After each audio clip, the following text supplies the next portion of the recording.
Going throughout the year, there's going to be so much adversity that you face in college, in high school. It's inevitable. It's going to happen to everyone. So your ability to handle adversity and overcome those different situations will ultimately make you stronger and a better person and a better athlete. Welcome to Athlete Country Club, the podcast built for parents, athletes, and competitors chasing the next level.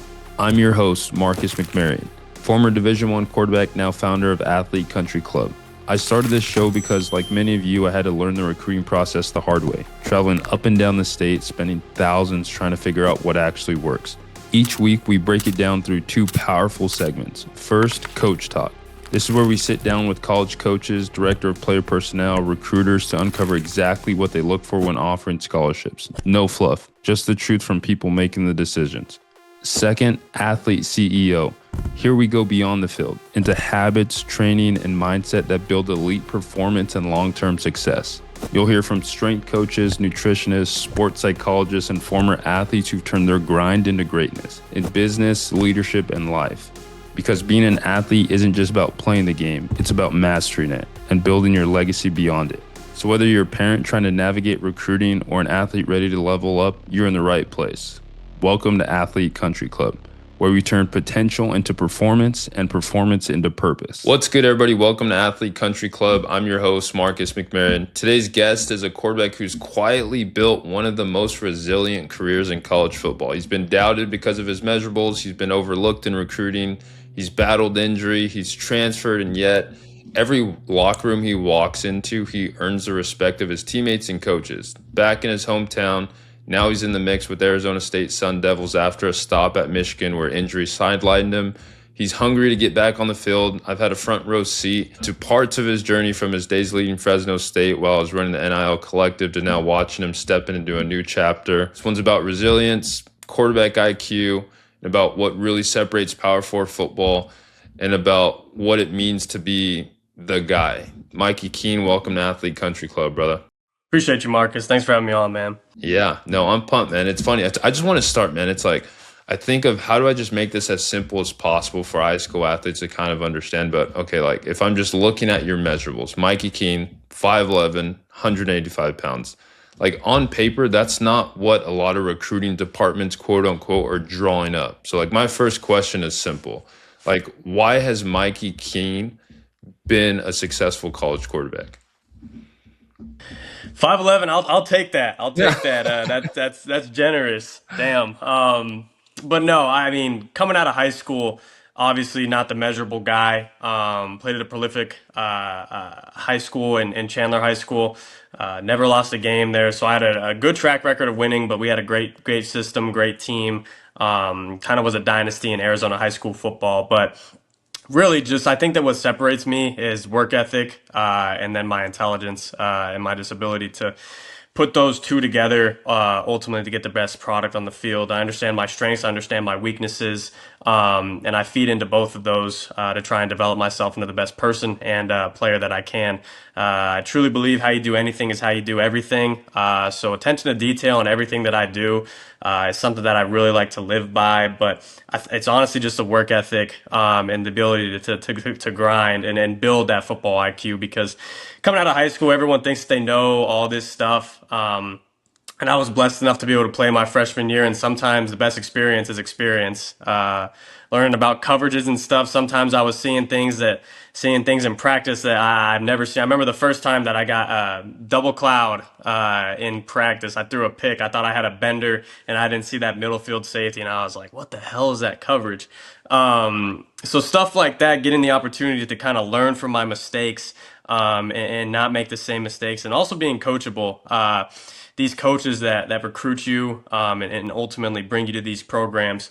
My journey was unique, like you said, and a lot of resilience has happened through it because getting recruited out of high school, going through the COVID chapter, I wasn't able to take a visit to any schools. So it was kind of like I had my junior year film, and then schools were recruiting me off of that, which I had a good junior year. So got recruited by G5 schools. I didn't get a Power 5 offer until Iowa State came in, but that was in the middle of my senior season, and I was already committed to UCF. Really liked what they were about with Coach Campbell, but ultimately wanted to stay committed to UCF. They had a history with quarterbacks like Mackenzie Milton and Dylan Gabriel, same kind of stature as me, same kind of playing style. A lot of success with those guys, though. So Josh Heupel recruited me there. Alex Golish was the offensive coordinator, and Joey Halsley was the quarterbacks coach. So a great trio of some offensive minds there, and a lot of good offensive ball that had been played. Dylan Gabriel had been lighting it up. Mackenzie had lit it up before him, before he got injured. So I loved everything about that place. But going from Arizona to Orlando, first time I stepped on campus, I was a student, which was crazy. And shoot, I didn't think about anything like that, but campus was shut down because of COVID. So I get there and there's like 100 football guys. Those are the only guys that are really on campus, and then the spring sports are there as well. But everyone's off campus, and there's no in-person classes. And going to a place like UCF, you go there to meet people. I mean, there's 72,000 students. I think it's the second largest university in the country, in Orlando, Florida. And I get there, and it's a ghost town. Mind you, 2 weeks later, the whole staff leaves. They pick up and they go to Tennessee. So I'm like, damn, what's gonna happen? And I was thinking about going to Iowa State too, but I was like, nah, UCF, like that's where my heart's set. Like I want to go there. I want to build a legacy there and all that. So bringing Coach Miles on, obviously a different playing coaching style that I'm used to playing for. More of a dual threat running quarterback system, but prolific career, Hall of Fame career, Hall of Fame coach. So I was excited and eager to learn under him. Plan was for me to come in and try and earn that backup role behind Dylan Gabriel. He'd been one of the better quarterbacks in the country and was projected to go to the draft after that year. He could have been a three and done. So plan was to redshirt, come in and be his backup. Ultimately got that role, got the backup role, and then week 3, Dylan Gabriel breaks his collarbone against Louisville, and I'm the guy. So a lot of different things that go into that, but the preparation, the work ethic, and all these things that you hear, the cliches of playing the position and playing the game, you always hear about the hard work, the preparation, but it truly does come to fruition when you're thrown into a situation like that. And it wasn't a perfect freshman year for me, but I was very proud of the way that I was able to handle situations. We had a lot of injuries. Ended up going 9-4, beat Florida in our bowl game, so had a lot of momentum carrying into my sophomore year. And it wasn't because I was the fastest or the biggest guy or the strongest on the field. It was because I prepared. I knew my system, I knew my scheme, and I was willing to learn from my mistakes that I made that year. Yeah. No, kind of talk to that preparation a little bit because I've also been in quarterback rooms to where like I've been very openly and vulnerable with people. Anyone I talk to, parents, high school coaches, I kind of let them know like I still to this day don't think I've ever been in a quarterback room where I was the most talented quarterback. And I don't know if that's Right. just my personality, but like I genuinely believe that. Like I think there was a lot of other things I did well as a quarterback that got me on the field. And I kind of feel like you kind of have that same mentality. It's like, hey, I know I'm not going to be able to rip the ball 85 yards. Like I've been around quarterbacks that could do that. And I'm like, wow, I'll never be able to do that. You know, I just Yeah. jokingly talked with one of my buddies, Drew Brown, who's in the CFL. It's like, hey, I know if I'm opposite hash, I don't have the arm to rip a 20-yard comeback on the opposite side. Like I could get it there, Yeah. but it's not going to Yeah. be on a line like some dudes can. But Right. I'm the starting quarterback. Like kind of talk to what are some like actionable things that guys could do, like playing towards their strengths, or like how do they get on the field? Because you've done it multiple times in different systems, and there is something about kind of being the new kid on the block. Because I've experienced it once, you've experienced a couple times that you have to earn your trust of your teammates. And how does that kind of get done? Yeah, I think that the huge part is just the authenticity of being a leader. And there's not one certain way to lead, I would say. And I think that the best leaders are also the best listeners and the best followers.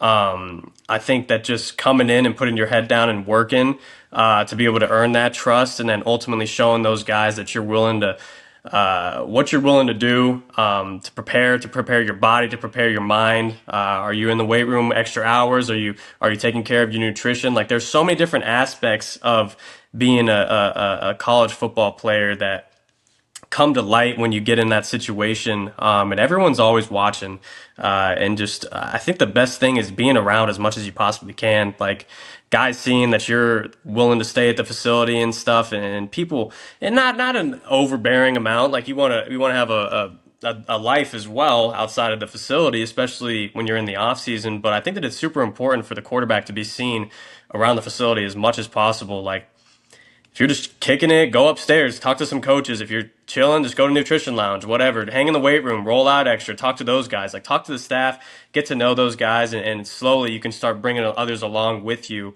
in the right direction. Get there early before workouts, start rolling out, get a routine. Like have something that you can commit yourself to and stick with it. Be disciplined with it. I think discipline's a huge thing once you get to this level, and just be a professional about it. So I think that's the biggest thing about handling your business and ultimately earning that trust from those guys, and then developing relationships. Got to hang out outside of the facility as well. And embrace some hobbies that guys have, or get together with the new guys, see what their story is, and just be genuine about the way that you come and approach things, and your approach to life, because that's what people are going to appreciate. They can sniff out some BS right away. I've got guys like that can be rah rah guys and things, but no, the guys can tell when you're being authentic and being genuine. Just be yourself, and that should be good enough for those guys. Yeah, I feel like when I transferred, so obviously I only experienced the one time, but transferring from Oregon State to Fresno State, it's like I was able to experience a small kind of minute version of it in high school, to where we had some coach leaders where like they would talk, and they would kind of pump everyone up and break down when coach was around, and I would kind of look around and you could see all the teammates kind of like smirking, like, oh, here we go again. Here's this guy's gonna talk, Yeah, like, yeah, to where yeah. it's like I was like, man, like I never want to be in that situation, to where it's like these guys are leaders in front of the coaches, but you don't earn your respect to your teammates. So it's like it's through the little stuff, like you said. I mean, showing up early to practice, staying late, doing stuff. But I think ultimately it has to be genuine. Like it can't come from like a staged like, oh, is anyone else in here? I'm gonna stay as long as I can. Like no, like actually do stuff while you're there. Like Yeah, be yeah, yeah. productive, be genuine, and kind of do that. And just kind of talking a little bit to. I know you just got to ASU, but just kind of your Michigan chapter. I mean, kind of that just injury. I mean, you transfer to Michigan, you're in a new system, and then injuries kind of sideline you from competition. I mean, like, what did that injury kind of teach you that success never could? Yeah, I'll keep the injury undisclosed. I'll wait till I'm done playing to reveal what it was. But no, I mean injuries suck. I'm strong in my faith, and I firmly believe that everything happens for a reason. Had a super talented quarterback in Bryce Underwood. So ultimately, when that injury happened, I wanted to embrace my role and be able to teach him as much as I could, because I mean, regardless of whatever role that you've been in, and I've been in every role. I've been the vet that was injured last year. I've been starter as a freshman. I've been starter at Fresno. I've been backup at UCF. So I've been in every single role. But you don't put in all that work just to watch your guys, like your boys, go out there on Saturday, and regardless if you're leading the charge or not, you don't go out there and put in all that work just to lose on a Saturday. So you're going to give everything that you got to that team. That's been my approach throughout my career. Obviously, been a lot of different places, but I want to win, and I want to have success wherever I go, and I want to be a part of a winning culture. So it's just pouring into to my rehab and my treatment, but also pouring into the other quarterbacks, because I was kind of like the veteran guy in the room. We had Davis Warren as well, but he was injured as well. But I played the most. I think I played the most snaps on the team, actually. So just bringing that presence to help those younger guys, and then also letting them be their own authentic versions of themselves too. Like I don't want to be overbearing or anything, and that's kind of what happened my freshman year when Dylan got hurt. Like he let me kind of embrace that role as the quarterback. He wasn't like overstepping or anything, and not overstepping. Like he was a team captain and all that, but I wanted to be there for them, but I also wanted to let them be themselves, and for them to learn in some different ways. But obviously, when you get to season, and you talked about the preparation aspect, I'll bring it back to that. But my freshman year, Dylan kind of helped me get the outline of, all right, like Monday or Sunday, you'll start watching like a couple just like games of them, like their most recent games, their best games, offenses that are similar to yours. Monday, get more into like base down. You're watching formations, you're watching all this different stuff, and then you slowly start working into third downs. You start working into field zones, different things like that. Then you got your red zone, and then by the time you know it, you're wrapping up game plan. And you're getting to Friday, and you got your Friday night walkthroughs, and then you're on the field Saturday. So trying to instill that into them, just the schedule, how to work Exos, how to work Catapult on your iPad and things like that. Like there's a lot of different tools that you can use for film study, which I think is super important. But no, just embracing whatever role that I can to help the team be as successful as possible has been my goal. Because regardless of if you're playing or not, like I think that the number one statistic for a quarterback is wins and losses. So that's what I've taken pride with in my career. Obviously, I've had wins, I've had losses in my career, but it's how you are able to bounce back from those losses and continue building that momentum when you win. Yeah, no, it's funny. I actually got recruited by a defensive back coach, was my area recruiter in high school from Oh Morgan State. yeah, His name was Rod Perry, which I always thought it was so weird. And I was new to the recruiting process. And I'm like, why is a defensive back like, shouldn't the quarterback coach, like, I was so right, confused, yeah, right? And then you yeah, kind of start to understand, hey, they have areas and it moves up the ladder and yeah. blah, blah, blah, blah. But I always remember one of the things he would tell me, he's like, I brought it to the offensive coordinator. We're working on it. I'm trying to get them on your side. He's like, I don't know what it is about you, but you're just a winner. And like, that's what I see. And it's like, that's 100% right. The way you said, it's like at the end of the day, if you're playing the quarterback position, are you winning games or are you losing games? Like it's Right. some games it's going to look good. Some guys are going to look bad. Like I remember the Vegas Bowl.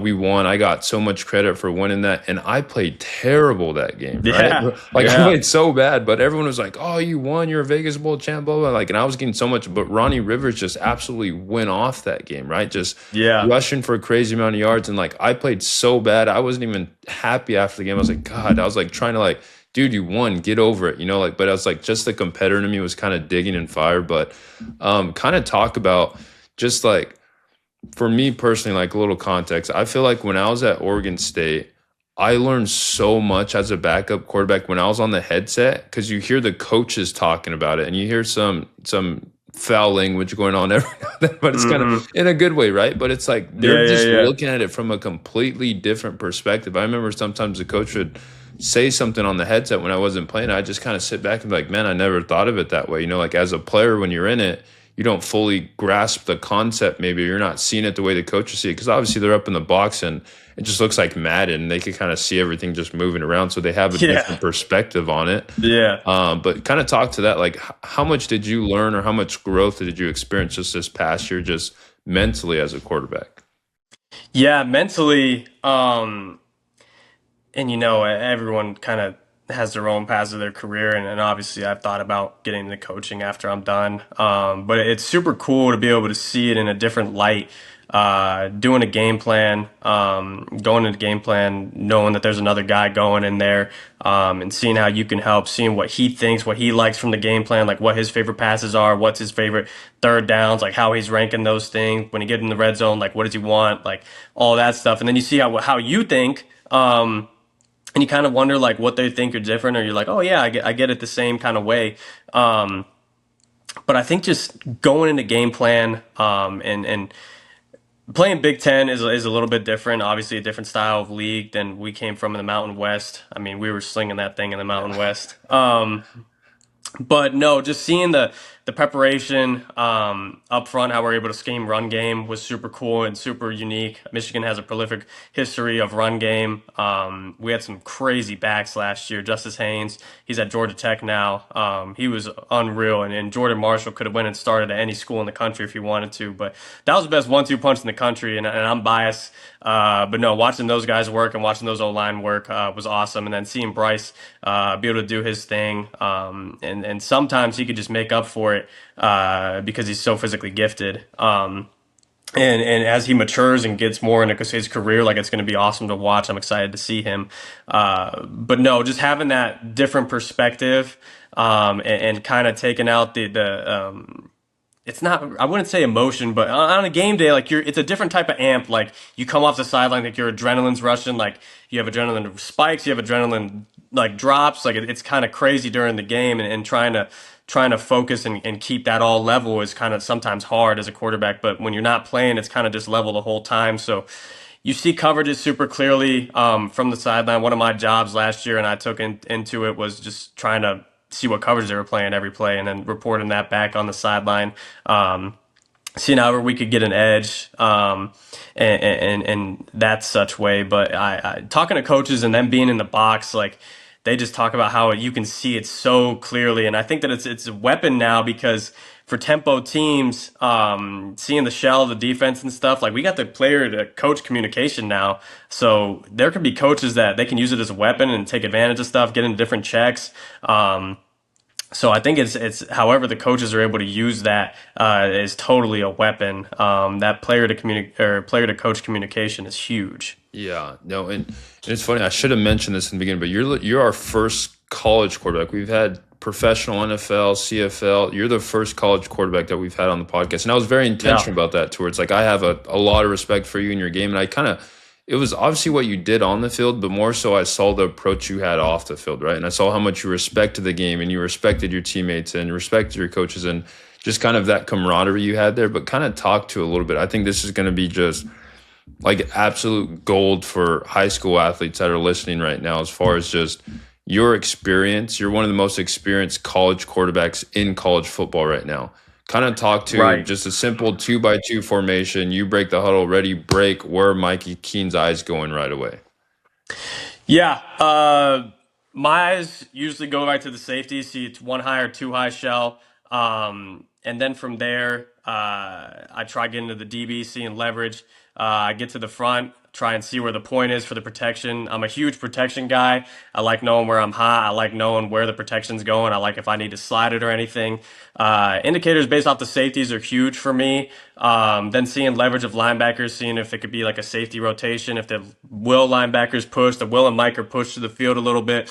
I'm feeling like some weak rotation, possibly getting the slide to the boundary.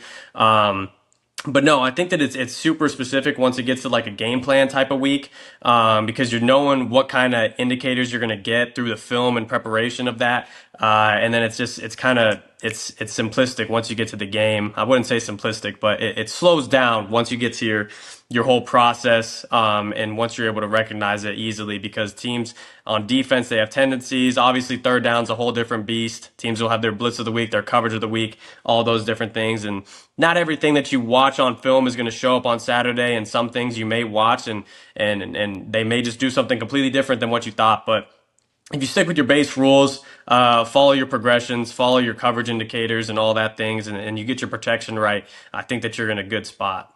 Yeah, no, and I think you were fortunate enough, like you said, you came from basically a dynasty type high school. We actually, so your coach Garrettson, Daryl Garrettson, his son was actually the starting Yeah, quarterback at Oregon State in front of me. right. So I was able to learn a lot from Daryl during my time there. But you actually probably had a lot of these indicators and keys down while you were in high school because you played at a high level. And I've always been more than vulnerable in this podcast. When I was in high school, I didn't even know what cover two was. I didn't know. I knew there was two safeties in cover two. That's all I knew about cover two. And then I literally, the coach would be like, "Hey, scan the field," and I would literally scan. My mind was blank, bro. Nothing was going on up here, bro. I'm scanning like, "Oh yeah, look at that quarterback. He's checking the defense out."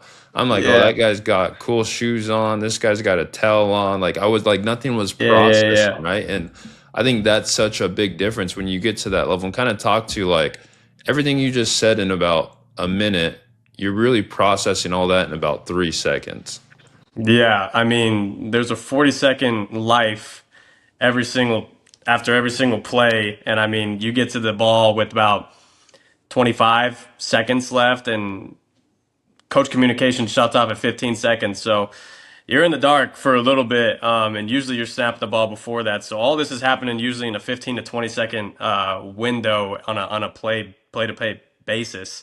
Um, and obviously down and distance is huge with those different indicators and what's your mission and your goal of understanding your offense and what you're trying to get out of that play. If it's a run RPO, just knowing situational football is huge as well. And you talk about it, but I didn't know shit coming out of high school either. I'm not gonna lie. Like I I understood our offense so well. Like I could teach it to kids. It was I just understood it so well, and that's kind of what I got into my freshman year as well because I just knew where to go with the ball, even if I didn't understand fully what they were doing on defense. And I slowly started developing my game to understand that, and I was kind of dialed when I got to Fresno, and they helped me a whole bunch in Fresno. But understanding your system is huge too, because if you don't know what they're doing, you better know what you're doing pretty damn good. Yeah, that's a fact, bro. And that's how I felt in high school. Like I just knew our system was a progression-based system. Like I knew Yeah, this was my one, this was my two, this was my three, and this was my check down. And I knew it like clockwork, right? But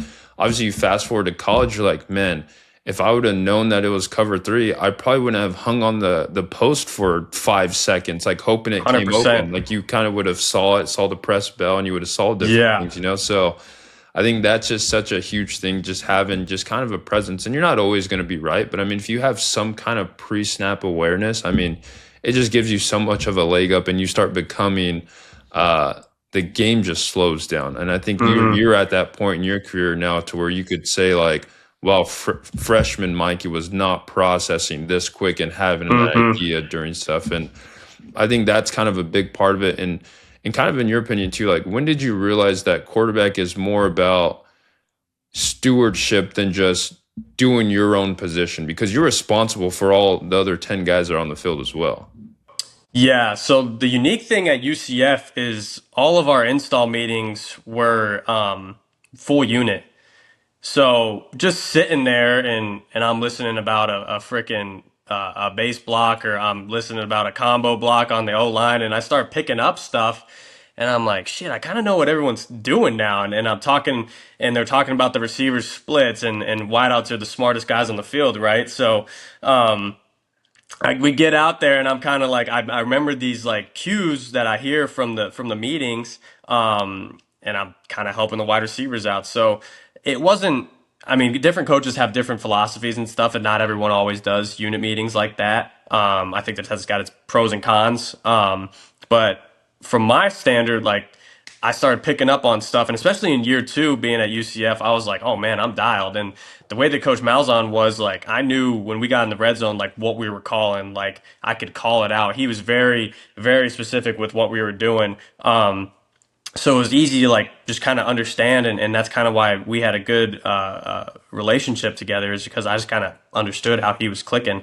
But no, you talk about it and recognizing coverage and stuff, and I remember vividly it was like a moment, and then it came to a full circle one. My freshman year, Dylan Gabriel was watching film with one of the wideouts in the QB room, and I was just like, hey, like I just want to sit in, like see what you do.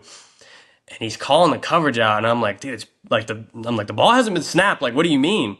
And he's like, I was like, how do you know this stuff? And he's just like, oh, like he's talking about the show and his quarters coverage. And I was like, well, I don't know. They're just standing there. It's like they're just two safeties. How do you know it's not cover two? And I remember like just learning like that, and drawing up coverages was huge for me to be able to learn them, and just understanding where everyone was getting to on the field, and then finally like playing and being in practice. Then you start putting the drawings to like fruition and seeing it in person. And then when I was at Fresno my first year, Jaden Mandel was a freshman. I remember he wanted to do the same thing. And I was able to just like kind of call these coverages out. And he was like, man, how do you do this stuff? And I was like, shit, I'm the guy that knows the coverages now. Yeah, yeah. So I thought it was cool. But no, you just try and help out the next guys. But no, it's a huge part of the game, is that preparation and film study, and just knowing what the heck's going on. Yeah, no, it's such an underrated aspect of the quarterback position. I think it's funny too when I have a quarterback on because like they relate to it so much. But it's like if I had a dollar for every time I heard on the field in the middle of a game or in practice in a live rep, hey, what do I got? And you have to like literally pause your whole train of thinking. Yeah, Who's talking to me? What position do you play? What's yeah, the yeah, yeah. play? Where are you at? Are you motioning? And then they're just like, oh, bet. And then they just go do their thing. You know, it's like, and hmm like that's quarterback position in its essence. Like you have to like, obviously you have a job and it's very important, but it's like you're responsible. Like that's your family. Those are your kids. Like that's who's on the field with you. You're responsible for everything that's happening out there. So I think it's Yeah. really cool. I think you get into like a good like rhythm and stuff when you're able to feel that, because at Fresno, communication came from the quarterback to the O line, so we were kind of an up tempo team, a no huddle system. So My first year, I mean, seeing the signals, but then second year, obviously getting the helmet to helmet communication, and being able to get that faster than the rest of the guys because they were off of signals. I'm always pointing to the which side I want the back on. I'm always helping the O line get their communication and stuff. I'm trying to decipher what the defense is doing because you got your eyes up this whole time. So helping the center get set, helping him set a point, getting the running back set. If he doesn't know what he's doing, telling him what he's doing, making sure that the receivers are dialed in with what they're doing, and then boom, you snap the ball and pre-snap to post-snap recognition, all that different stuff. So I think that you just get into kind of a rhythm with it, and you got to feel out what those guys are comfortable with. Yeah. And I've always said you got to be a little bit of a sicko to play the quarterback position because like that stuff fires me up. Like I love that I know every single thing that's going on the field. Yeah, yeah, yeah. So it's like, and even the running backs, we love our running backs to death. But I've been around very few running backs who never ask me a question. They Yeah, all kind exactly. of, hey, what side am I on? Who? Especially in protection. I would literally tell my running backs point blank. You have number 56 if he comes. If he doesn't, then you Yeah. could release. He's like, all right, bet. Thanks, bro. So I think it's always good to just kind of stay on the same just page with those guys and kind of keep them informed and kind of transition a little bit, kind of talking about like I recently posted on X just the difference between like Power Four conference and kind of everyone else essentially. I mean, you've kind of obviously Michigan's kind of the cream of the crop. Arizona State's in that category. They're working their way up to where they're one of the best schools and universities in the country, arguably right now as well.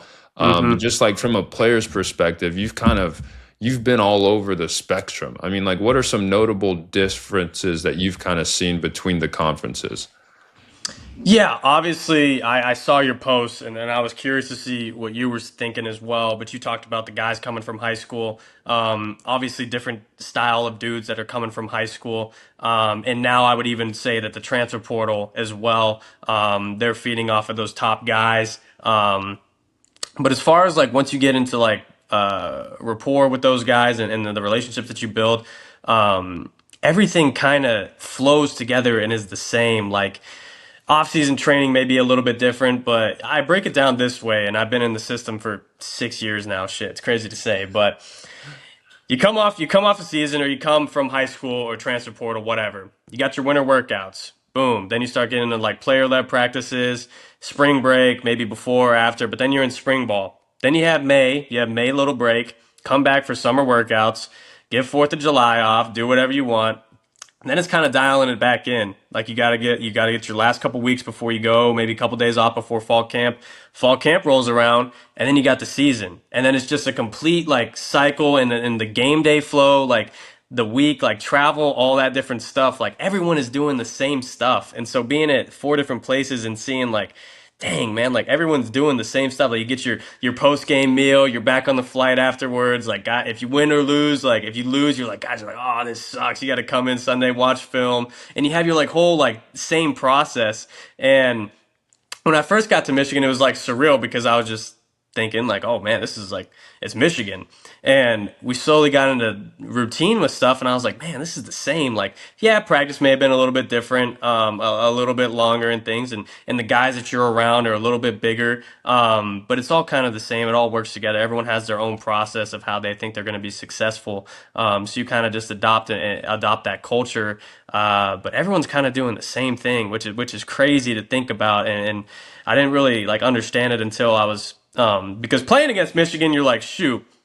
I remember Rayshon Benny. He was one of our D tackles last year, and I just remember he was the guy that I saw from the game because we were playing Will Johnson, Mason Graham, Jay Barham. Like we were playing some dudes on the other side. Like they had Colson Loveland on offense. And I remember seeing Rayshawn, and I just like he looked so big when I was playing against him, and he was at edge, and we had they had interior pressure, and he was coming free off the edge, and I had to escape a little bit. But then I was just like, I meet the guy, and he's like the nicest, like he's such a cool dude, and I'm like, I remember seeing you and be like, who the hell is this guy? Like, but no, I mean, once you get into like relationship with these guys and stuff and see how they work, and I'd say the biggest difference is just the approach and mentality of the NFL. Obviously, scouts rolling through is a little bit different, and guys have different measurables, and they have first round like grades and stuff like that. So You get a couple of those at the G5 level, but they got to be really special. You get a lot more of those at that level, and you get guys that just off their measurables they can get a chance and stuff. So you got to be able to hoop when you're at the G5 level, and the P4. I'm not saying that you get any slack off of that, but you can also get a little bit further with your measurables too. Yeah, no. And my biggest kind of question surrounding that was just people, it's like it's not a big difference that everyone thinks. I think everyone kind of sees it as like, wow, UCF is here, and then like Michigan and Ohio and Bama are just way up here, and it's light years different, and it's not even like, no, it's the same. The schedules are the same, the work ethics are the same. It's just maybe guys have a little bit bigger aspirations and what they want to do with football. Like this, maybe the guys at Alabama have known since they were 3 years old, I'm going to the NFL, and they've been creamed Yeah, and yeah, kind yeah, of grieved to do that, whereas yeah. maybe I played baseball, basketball, football, baseball, track. I kind of did everything and kind of figured out. Maybe those guys were just like, no, this is what he does. We need to get him to 300 pounds. Like, all right, cool. Yeah. So it's a little bit different.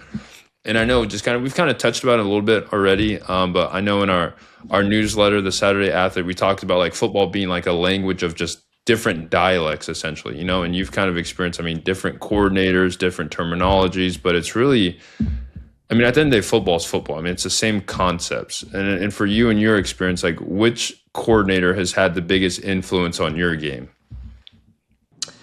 Yeah, I think that I've been around a lot of great coordinators, a lot of great football minds. Obviously, I think that the most place where I took my development at the quarterback position was at Fresno with the trio of Coach Tedford, Matt Wade, my quarterback coach, and Coach Pat McCann. Those three kind of took my development to another level.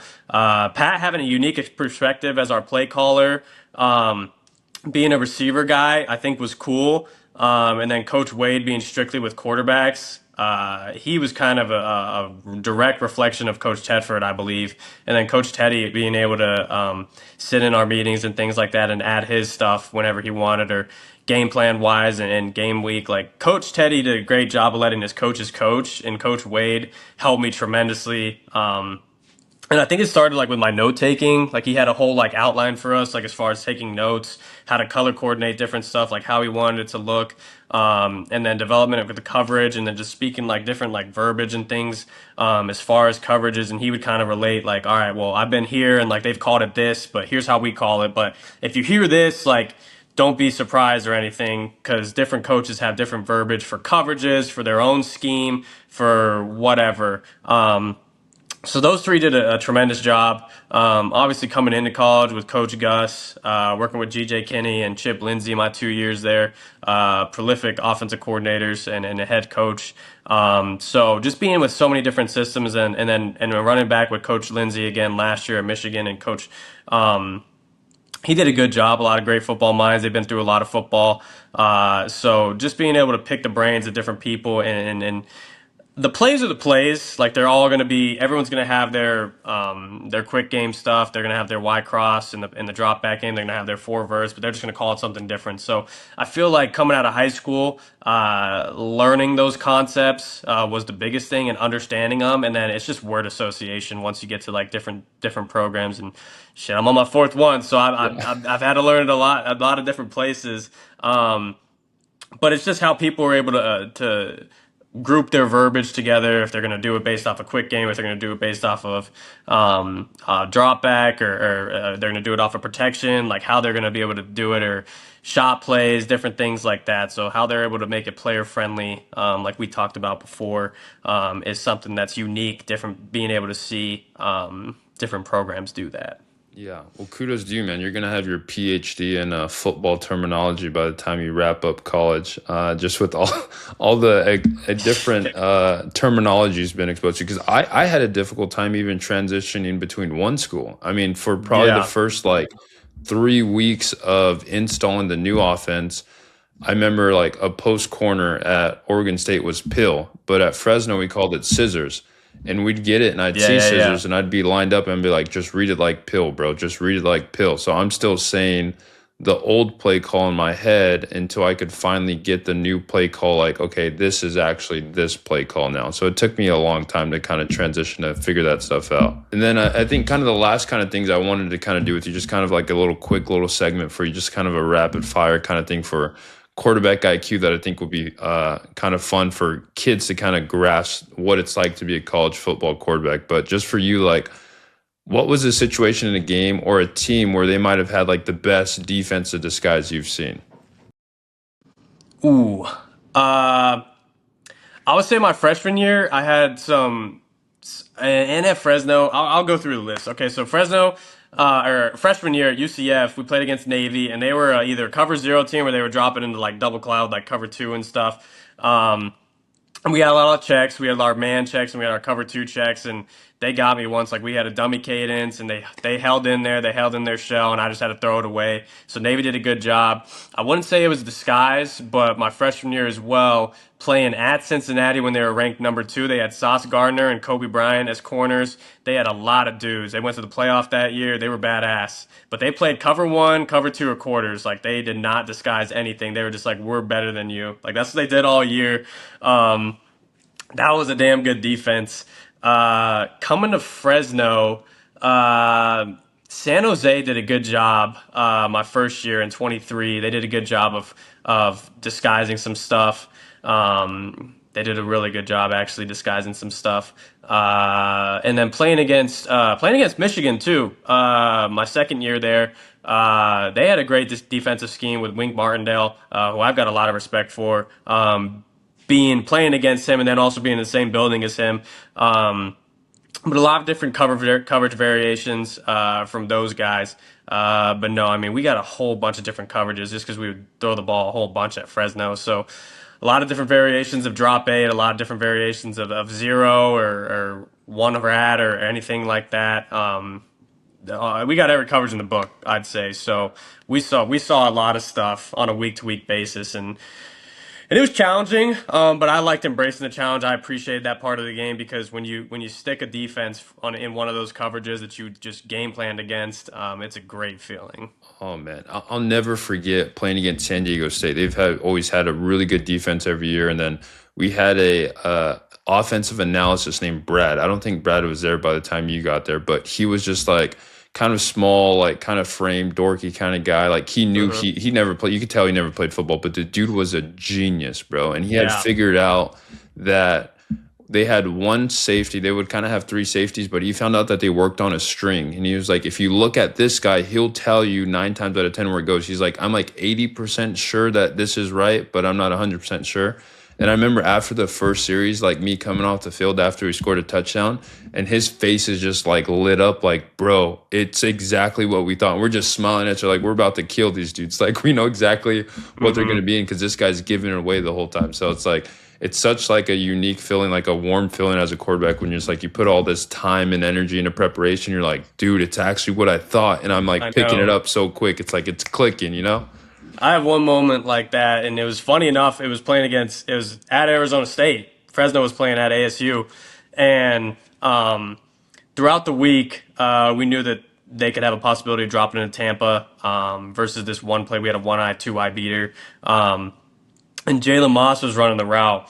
And I remember I kept telling him, and I just kept like meeting with him, and I was like, "Look, your landmark has to be more up the hash." I was like, "You got to stay away from that Tampa Mike." I'm like, "That safety is going to be getting out of there." Um, I was like, "If we get this look," I was like, "If we get cover one, like we're going to throw a go ball, whatever, it's cool." I was like, "But if we get this look," I was like, "You will be on the hash naked for a touchdown." And we called it in the high red. It was like a 25 yard line call. I just got sacked the play before, and they kind of roll up and they're in a cover zero look, and I'm like, nah, that dude's dropping. And we had drilled it. Like McCann was on his ass that week. Like, and I was telling him I was on McCann's ass too because I was like, look, he's got to be where I want him. He's got to stay up the field. Like he can't come across too far, or else that Mike's gonna pick it. Boom, they roll into cover two. The Tampa Mike I played with played high school ball with them. It was Tate Romney. Funny enough, I know so many freaking people throughout this whole thing. I've been everywhere. Yeah. And it was that cover two look, and I was like, holy shit. And he freaking kept it right up the hash. Boom, touchdown. That was our opening drive. And that was like, man, like we came in Sunday and we were like, this is what we talked about all week. And like I was so pumped up because I was like, dude, that was sweet. Yeah, no, that's college football in a nutshell, though. Honestly, like if a coach says line up +2 from the hash and you're on the hash, now all of a sudden it's a pick and it looks bad. But it's like, bro, Yeah, if you just scoot your split out 2 yards, it's a touchdown, bro. literally. Yeah, no, it's crazy. And here's another one. Like, what for you? I would put you in that upper echelon of quarterbacks coming into this college football year, right? And it's like for you, what separates the good quarterbacks from the elite quarterbacks? And let me kind of preface that before you answer it too. It's just like Yep. I know so many good quarterbacks that I played with or graduated with, and they're in my class. And if you look them up, they don't have any stats on like college because they never played. So it's like I know you're in the thick of it, and you guys have goals, and you want to go win championship and get into the CFP, and I'm sure you guys are going to accomplish a lot of those goals and get there. But like giving yourself grace that like, dude, you have a ton of stats in college football right now, and like a lot of guys don't have that, right? So Yeah. that's something to kind of be proud of in the moment too. Even though I know you're stuck and consumed with the day to day of how do I get better or how do I push, and that's why you guys are going to have a good such a team. But for you, in your opinion, what kind of separates those good to elite quarterbacks? I think just the discipline. And it has to be built through your preparation.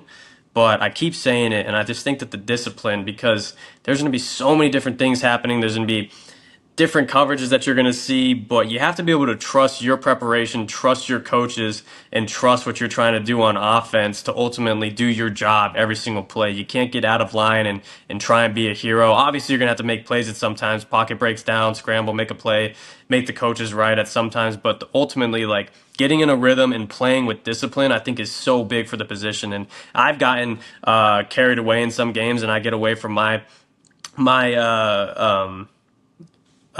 my standard and things like that, and I get away from my playing style because I'm trying to do too much. I'm trying to press to make plays instead of letting the plays come to me. So I think the discipline on a play-to-play basis and having a process for every single play to make a chaotic environment as controlled as possible. You talked about it earlier when you're just. I think that that's why you do. Feel so good about knowing what everyone's doing because when you're able to control an environment like that and get into what they call a flow state, quote unquote, it's there's no better feeling. And just having that total control of the offense and understanding what they're doing, and then you start getting a feel for what they're doing on defense, and then you have your process. I think just staying disciplined with that process on a play-to-play basis, following your progressions, taking access when it's there, checking the ball down when it's not there, and just playing with that discipline is so big for the position. And you see guys like shoot Tom Brady. I mean the GOAT. Not the like he's just so dialed with that and so disciplined with his process that I think that's ultimately what led him to play till he's how old 40 44 45 and to be winning Super Bowls in the conversation for MVPs at that time. Like he always talks about it, and I'm not saying that I freaking know Tom Brady or whatever. He did come and talk to us once. It was pretty cool. Yeah. But just guys like that, because in our quarterback or in our OC was talking to us, Coach Arroyo. He was like, everyone, when you get to the next level, and even at this level too, like they can sling it. It's like, what are you doing? What are you doing right now? Taking your notes, like learning your systems if you're new to a system, like all that stuff to be able to build these habits and build this foundation that you can just lean back on. Because we always talked about it at Fresno, like you don't rise to the expectations, you fall to the level of your training. So I think the being disciplined is a huge thing with that because once you get into it and you have that experience, like you'll look back and you'll say, you know what, like I just trusted this. Like if there wasn't a look, like I took the check down and I wasn't trying to force and make plays. Like you'll look back and those will be your best games. Yeah, no doubt. And I think every quarterback falls into that trap at some point. If you got like a corner hitch, I'm like, dude, I really want to throw this corner right now. Yeah, yeah, Like yeah. we need it, but they're bailing, they're giving me the hitch, but I'm like, maybe I could like pump them a little bit and I could get open. Exactly. So it's like, how just take the hitch, bro. It might turn into 8, 9, 10 yards. Like you have no idea. But no, it's been good, 100%. bro. I have two last questions to you and I'll get you out of here. I know you probably got a ton of Cool. stuff going on, but first question would be if you're talking to 15-year-old Mikey Keene or any kid who's in that situation right now, what advice would you give him as a quarterback? Advice I give him as a quarterback, man, 15-year-old Mikey Keene. What was I doing there? I was like a Yeah. sophomore, junior in high Sophomore, school. coming off Yeah. the freshman growing pains. I was.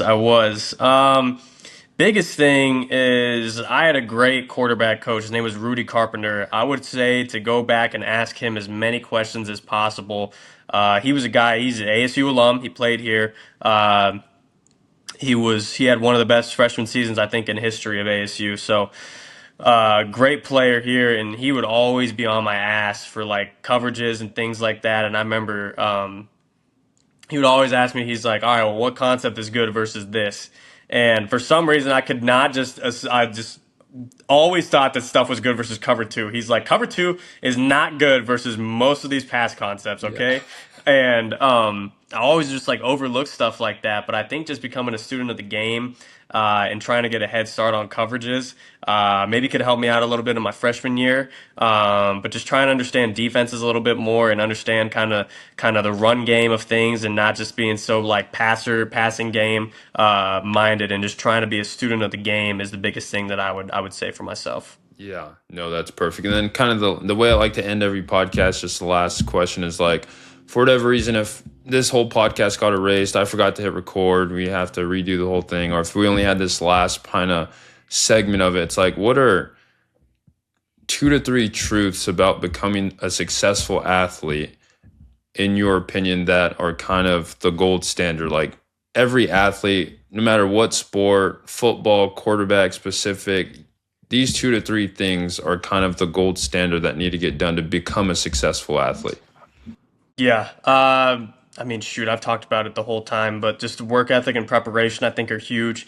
An ability to overcome adversity. You're going to face adversity, uh, whether it's an injury, whether it's a mistake in a game. Like nothing is going to go perfect. And that's what I think that's so great about football is like it's the least perfect game like played out there. And I'm sure that I'm biased. But I mean, when are you ever like when has there ever just been a perfect game? Like every block assignment has been, and you got 11 guys cohesively working together that they're just not going to be perfect every single play. And you get those very few rare plays where it's like, oh my gosh, that was perfect. Like perfect snap, perfect pass protection. The back got out. It was a perfect coverage against the perfect play that we had. Like that's very rare to happen. So on a play to play and just on a day to day basis, going throughout the year, there's going to be so much adversity that you face in college, in high school, and whatever you are going through. Just your ability to continue to roll through that adversity because it's going to happen, and your ability to overcome it and to limit the damage that it has on you is huge because guys and girls will get stuck in adversity and they'll never be able to come out of it or they never know how to handle it. So it's inevitable. It's going to happen to everyone. So your ability to handle adversity and overcome those different situations will ultimately make you stronger and a better person and a better athlete. So that's like a big thing that I would say. You talked about me being resilient. I take a lot of pride in that. I've been through a lot of different situations through my college career, but my ability to overcome those different situations, whether it be injury, whether it be not playing, whether it be coaching changes or anything like that, I think has ultimately been able to pay off for me to be able to keep me in the game and keep me in a level-headed mind to be able to overcome things like that. Yeah, I think that speaks volumes to just like your grit and your kind of character that you have too. Because I've been around quarterbacks where I know, like as a backup, like as soon as this dude get hits once, I'm gonna go in the game because he can't take it. Versus I've been around some other guys like this dude might have to get pulled off on a stretcher before he Yeah, takes yeah, himself yeah, off. You know, it's like I yeah. always have the ultimate respect for those guys too. So, Mikey, I mean, I definitely appreciate you, brother. I mean, your career, I think it's definitely just a reminder that I mean, it's not about being perfect, just like you said. It's not about avoiding adversity. It's about kind of staying in the fight. I mean, long enough for your preparation to kind of eventually come to fruition and actually show up and be able to go on the field and prepare. And I think for every parent listening, I mean, for every 15-year-old quarterback who thinks they're undersized, I mean, kind of study Mikey's journey. I mean, he's just living proof of it. And because, I mean, success in college football, it isn't reserved for just the quote unquote prototypes. I mean, it's reserved for guys that are competitors and have heart and are willing to kind of put it all on the line. Mm-hmm. Yep. 100%. Yep. I appreciate you, No Marcus. doubt. All right, Mikey, have a good one, brother. Until next time, guys, it's Athlete Country Club. See ya.